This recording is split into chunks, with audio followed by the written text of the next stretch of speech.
사도행전 1장 1절에서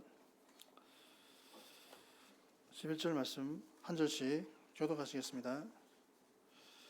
데오빌로여, 내가 먼저 쓴 글에는 물은 예수께서 행하시며 가르치시기를 시작하심부터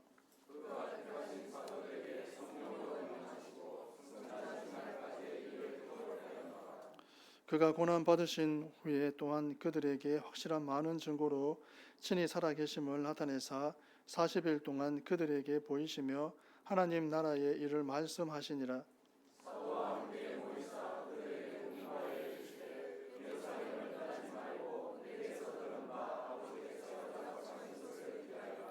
요한은 물로 세례를 베풀었으나 너희는 몇 날이 못되어 성령으로 세례를 받으리라 하셨느니라.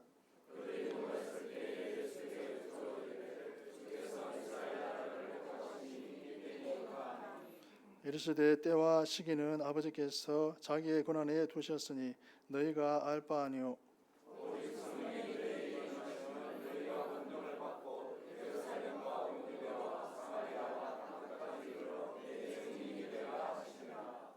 이 말씀을 마치시고 그들이 보는 데 올려져 가시니 구름이 그를 가려 보이지 않게 하더라.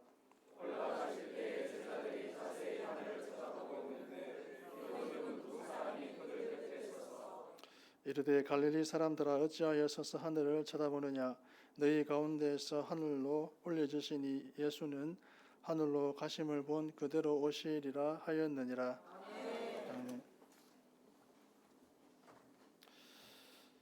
누가복음의 속편이라 할 수 있는 사도행전은 한마디로 예수님께서 부활 승천하시면서 남기신 지상대명이 주님의 사도들에 의해 건립된 초대교회를 중심으로 실행되어 있던 역동적 사실을 보여주는 책입니다.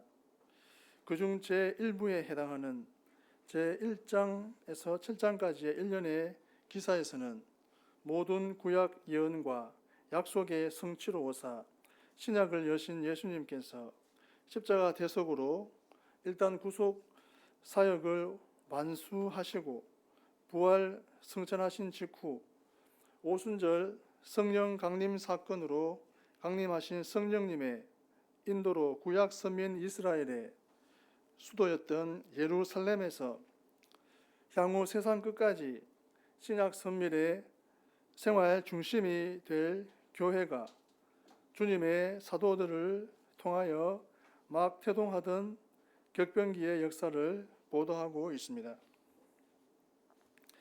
한편 제1부 1장에서 7장은 다시 예루살렘 초대교회의 설립 과정을 보도하는 전반부 제1, 2장과 예루살렘 초대교회의 성장과 확장에 대해 보도하는 후반부 3장에서 7장으로 나누어 생각해 볼 수 있습니다. 본문은 아주 넓게는 본서 자체에, 그리고 넓게는 제1부 1장에서 7장에, 그리고 좁게는 제1부 전반부인 제1, 2장의 계시 부분입니다. 이러한 본문에서 누가는 자신이 본서의 저자임을 밝히는 간략한 서언과 누가복음 끝에 약술되었던 주님의 부활과 승천 기사를 주님의 성령 강림 약속과 복음 전파 명령을 중심으로 상술하고 있습니다. 이로써 누가는 본서의 전편으로서 예수님의 승천으로 끝난 누가복음과 그 속편으로 예수님의 승천으로 말미암아 이루어진 오순절 성령 강림으로 본격 계시되는 사도행전의 기사가 연속된 것임을 보여주는 동시에 오순절 성령 강림으로 태동하게 될 초대교회의 역사 기록으로 자연스럽게 넘어가고 있습니다. 말하자면 본문은 본서와 누가복음의 연결고리이자 본서 전체의 도입부적 역할을 하고 있습니다. 이러한 내용의 본문을 통해 저와 여러분이 얻을 수 있는 영적 진리들을 살펴보면 다음과 같습니다. 1절과 2절 말씀을 보면 데오빌로여 내가 먼저 쓴 글에는 무릇 예수께서 행하시며 가르치시기를 시작하심부터 그가 택하신 사도들에게 성령으로 명하시고 승천하신 날까지의 일을 기록하였노라. 아멘.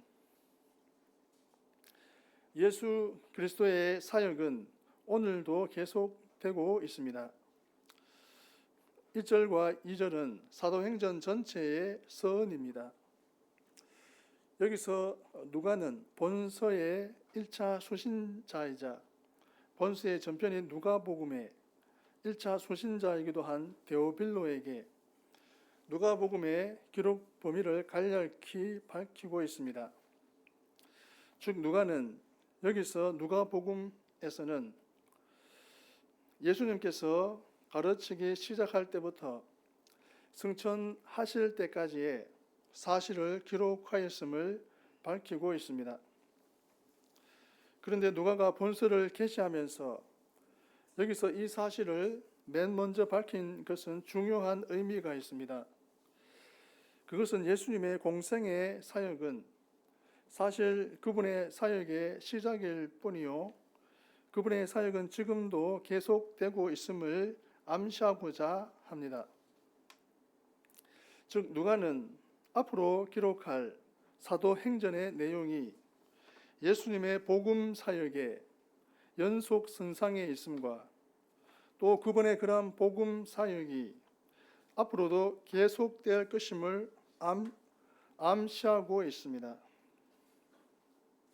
실로 그렇습니다. 예수님의 3년간의 공생의 사역과 고난과 돌아가심과 부활, 승천은 그분 사역의 시작이었을 뿐입니다. 그분의 사역은 그의 죽음과 부활, 승천으로 종결된 것이 아니었습니다.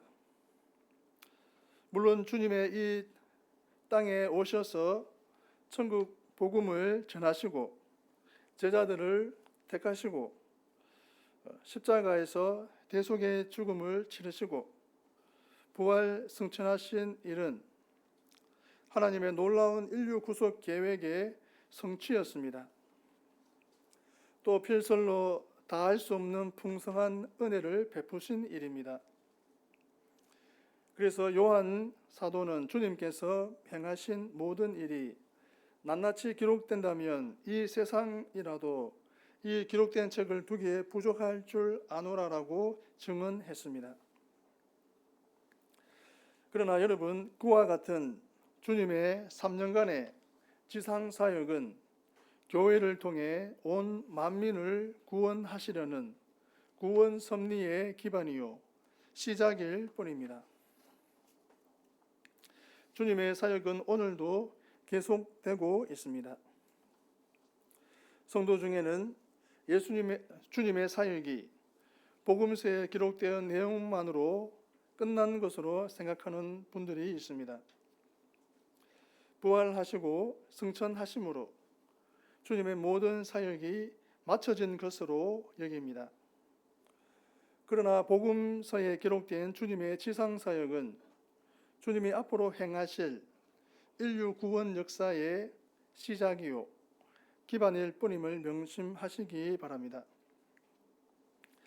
주님은 승천하셔서 성령님을 대신 보내시어 교회를 설립하셨고 교회를 통해 복음이 만민에게 전파되도록 섭리하고 계시며 교회를 보호하고 성장시켜 사단의 음부의 권세를 격파하고 하나님 아버지의 통치가 온 세계에 미치도록 일을 행하고 계십니다. 또 성도들이 거할 하늘의 처소도 예비하는 일을 하고 계십니다. 그러므로 성도 여러분, 주님의 사역은 오늘도 또 내일도 계속되는 영원 무궁한 사역임을 아시기 바랍니다. 그리고 저와 여러분이 교회를 통해 지금도 주님의 일을 이루어 가시는 주님의 손과 발임을 아시기 바랍니다. 그래서 주님의 영이신 성령님의 권능을 힘입어 저와 여러분에게 맡겨진 복음 전파 사명을 다하고, 그럼으로써 주님의 나라를 이 땅에서 날마다 확장해가며 주님의 사역의 궁극적인 목적인 잃어버린 영혼들을 구원하는 일에 귀히 쓰임 받는 일꾼들이 되시길 바랍니다. 3절과 4절 말씀을 보면, 그가 고난 받으신 후에 또한 그들에게 확실한 많은 증거로 친히 살아계심을 나타내사 40일 동안 그들에게 보이시며 하나님 나라의 일을 말씀하시니라. 사도와 함께 모이사 그들에게 분부하여 이르시되, 예루살렘을 떠나지 말고 내게서 들은 바 아버지께서 약속하신 것을 기다리라. 아멘. 부활하신 주님은 진실한 성도에게만 그 영광을 보여주십니다. 4절 말씀을 보면 주님께서 사도와 같이 보이셨다는 말씀이 나옵니다. 그런데 여기서 함께 모이사라는 의미는 본래 같이 식사하기 위해 모인 것을 나타낼 때 사용하는 용어입니다. 즉, 한솥 밥을 먹는 친근한 사람들끼리 식사하며 교제하는 모습을 나타낼 때 사용하는 말입니다. 이처럼 예수님께서는 부활하신 후에 40일 동안 이 땅에 계속 머무시면서 제자들과 성도들로 더불어 매우 친밀한 교제를 나누셨습니다. 그런데 여기서 주목할 것은 주님께서 부활하신 후에 이처럼 주님과 대면하며 친밀한 교제를 나눈 사람들이 지극히 제한된 소수였다는 사실입니다. 성경을 보면 주님의 부활한 모습을 직접 본 성도들은 사도들을 비롯해서 불과 500여 명에 지나지 않았습니다. 그렇다면 여러분 생각해 보십시오. 이상하지 않습니까? 평소 주님을 따르던 사람들이 얼마나 많았습니까? 아마도 수십만 명은 되었습니다. 그런데도 부활하신 주님을 뵙고 그 가르침을 받은 사람들은 극소수에 불과했으니 이상한 일이 아닐 수 없습니다. 여기서 저와 여러분은 한 가지 진리를 교훈받습니다. 그것은 부활하신 주님은 예수님을 진실로 믿고 섬기는 진실한 신앙인에게만 그 부활의 영광스러운 모습을 보여주신다는 사실입니다. 주님이 고난 겪고 죽임 당하시기 전에는 당시 예루살렘의 그 어떤 사람도 주님을 볼 수 있었습니다. 믿음 없는 이들도 볼 수 있었고 배신자 가룟 유다도 볼 수 있었습니다. 타락한 종교 지도자들도 볼 수 있었습니다. 주님이 인간의 육신을 입고 그들과 대화할 때가 그들에게는 주님을 뵙고 주님을 믿을 수 있었던 절호의 기회였습니다. 그러나 대속의 죽임을 당하시고 부활하신 후에는 아무나 주님을 볼 수가 없게 되었습니다. 신령한 부활체를 지니신 주님을 볼 수 있는 사람들은 진실한 믿음을 지닌 사람들 뿐입니다. 그야말로 주님과 함께 한솥밥을 먹는 주님과 영적으로 연합된 성도들에게만 주님은 그 부활하신 모습을 보여주십니다.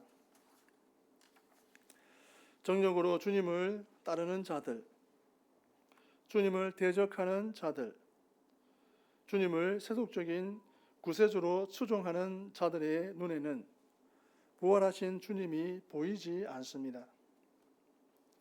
그들이 부활하신 주님을 볼 유일한 때는 주님이 산자와 죽은 자를 심판하시는 종말의 영원한 심판 때뿐입니다. 그렇다면 저와 여러분은 어떻습니까? 믿음으로 부활하신 주님을 늘 뵙고 사십니까? 부활의 주님은 지금은 비록 승천하셔서 하늘 보좌에 앉아 계시지만 여전히 주님의 영이신 성령님을 통해 진실한 믿음을 소유한 성도들과 함께 하시며 그들에게 주님을 나타내 보여주십니다.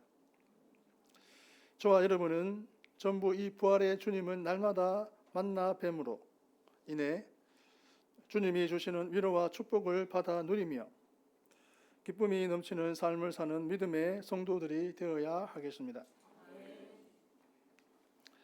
5절과 6절 말씀을 보면 요한은 물로 세례를 베풀었으나 너희는 몇 날이 못되어 성령으로 세례를 받으리라 하셨느니라. 그들이 모였을 때에 예수께 여쭈어 이르되 주께서 이스라엘 나라를 회복하심이 이때니까 하니. 아멘. 마지막 때에 저와 여러분이 힘써 할 일은 복음의 증인이 되어야 합니다. 당시 유대인들은 메시아가 오시는 때가 세상 종말의 때이며 또 메시아가 오시면 이 세상의 불의한 세력을 멸하고 이스라엘 땅에 메시아 왕국을 세우리라고 믿었습니다. 그것은 제자들도 예외가 아니었습니다. 그런데 예수님께서 죽음을 이기시고 부활하셔서 제자들에게 예루살렘을 떠나지 말고 내게서 들은 바 아버지께서 약속하신 것을 기다리라고 하셨습니다. 제자들은 이 말씀을 곧 주님께서 메시아 왕국을 건설하실 것이라는 의미로 받아들였습니다. 그래서 그들은 자연히 그 때에 대해서 주님께 질문했습니다. 그렇다면 주님은 이에 대해 뭐라고 대답하셨습니까? 7절과 8절 말씀을 보십시오. 이르시되 때와 시기는 아버지께서 자기의 권한에 두셨으니 너희가 알 바 아니요 오직 성령이 너희에게 임하시면 너희가 권능을 받고 예루살렘과 온 유대와 사마리아와 땅 끝까지 이르러 내 증인이 되리라 하시니라. 아멘. 즉 주님은 제자들에게 그들이 지금 관심을 가져야 할 것은 종말의 때가 언제냐 하는 것이 아니라 성령님을 받고 주님의 증인이 되는 것이라고 말씀하셨습니다. 성도 여러분, 주님의 이 말씀은 매우 중요합니다. 정녕 지금 저와 여러분이 관심을 가져야 할 것은 종말의 때가 언제이냐 하는 것이 아닙니다. 복음서를 보면 주님은 종말의 때와 관련하여서는 아무도 모른다고 말씀하셨습니다.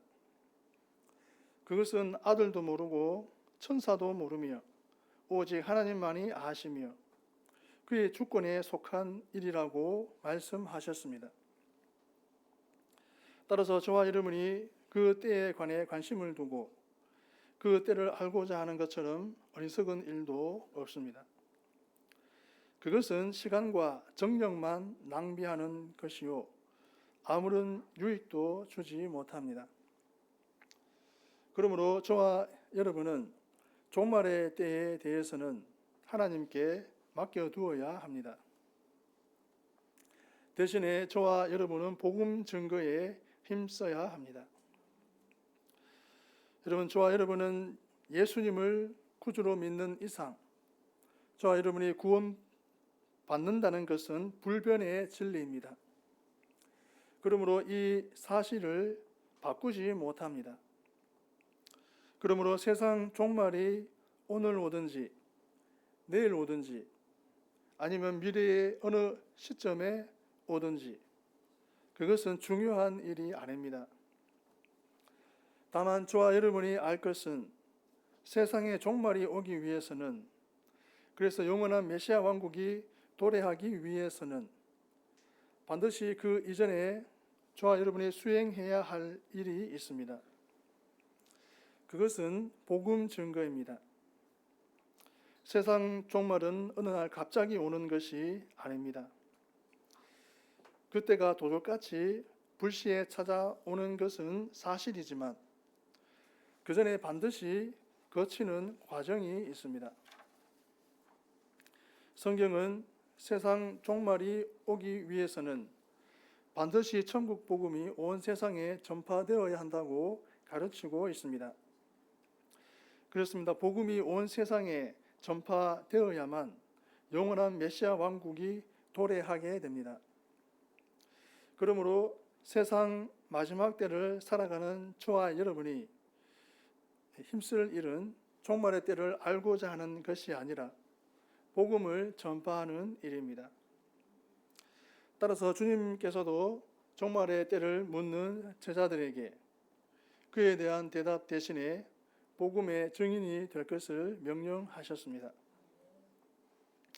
성도 여러분, 오늘 성도들 가운데에는 이 마지막 때에 자신들이 해야 할 복음 전파의 일보다는 종말의 때에 관심을 두는 이들이 많습니다. 그러다 보니 실제로 종말을 위한 준비는 하지 못하면서 늘 시한부 종말론 같은 그릇된 종말론에 쉽게 휘말리게 됩니다. 누군가가 종말이 언제 온다더라 하고 한마디만 하면 솔깃해서 그 사람을 쫓아갑니다. 그리고 그 사람이 시키는 대로 집 팔고 땅 팔아서 다 바치고 산으로 올라갑니다. 그러나 그렇게 한다고 하나님께서 그 사람들을 무조건 받아주시겠습니까? 그렇게만 하면 종말을 맞이할 준비가 다 됩니까? 아닙니다. 그렇지 않습니다. 성경 어디에도 종말의 때에 집 팔고 땅 팔아서 교회에 다 바치고 산으로 올라가면 구원을 얻을 것이라는 말씀은 없습니다.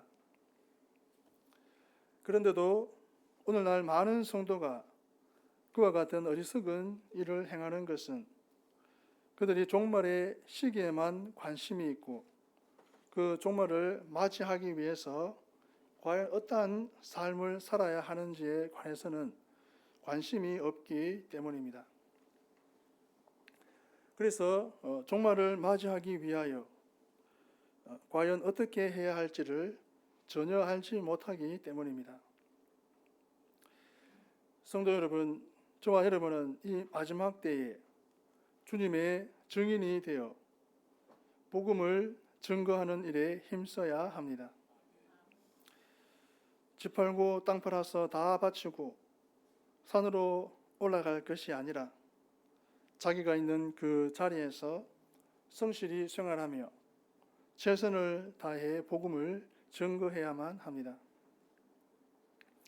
그러면 주님께서 다시 오시는 그날 저와 여러분이 산에 있지 않아도 기도원에 들려있지 않아도 목욕하고 흰 옷을 입고 있지 않아도 저와 여러분이 일하고 있는 그 자리에서 저와 여러분이 잠들어 있는 그 자리에서 저와 여러분을 주님의 품으로 이끌어 올리십니다.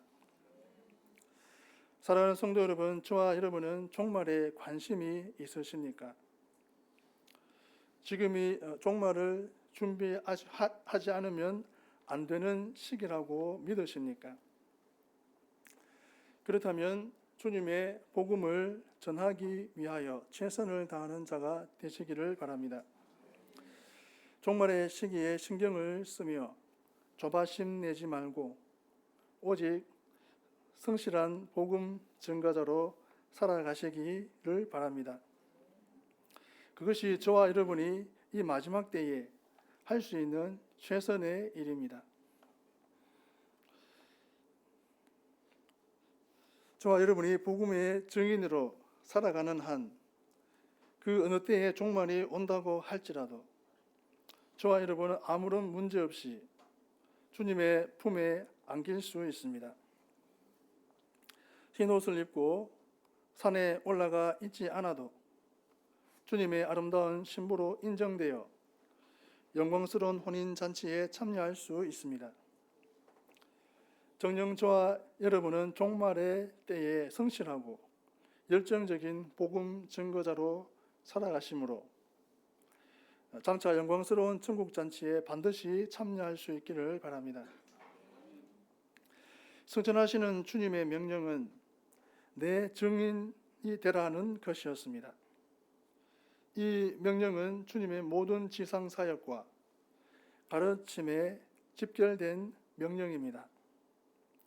또 모든 성도에게 주신 절대 의무입니다.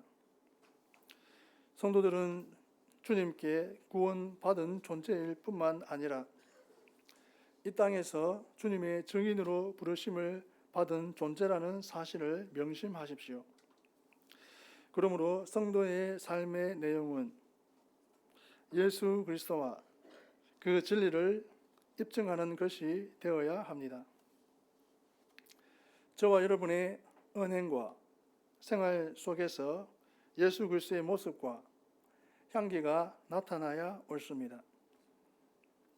나아가 땅 끝까지 이르러 주님의 증인이 될 것을 명하셨으니 인간의 모든 사상과 취향과 지역과 민족에 대한 편견을 초월하고 오직 그리스도의 십자가 구속 진리와 그 사랑만을 절대 진리로 믿고 행하는 성도들이 되어야 하겠습니다. 저와 여러분 전부 주님의 증인이 되는 일에 걸림돌이 되는 것들을 저와 여러분 중에서 제하여 버림으로 진실한 주님의 증인들이 됩시다. 예수 그리스도의 사역은 오늘도 계속되고 있습니다. 부활하신 주님은 진실한 성도에게만 그 영광을 보여주십니다. 마지막 때에 저와 여러분이 힘써 할 일은 복음의 증인이 되어야 합니다. 기도하시겠습니다. 하나님 아버지, 주님의 일 부탁하신 일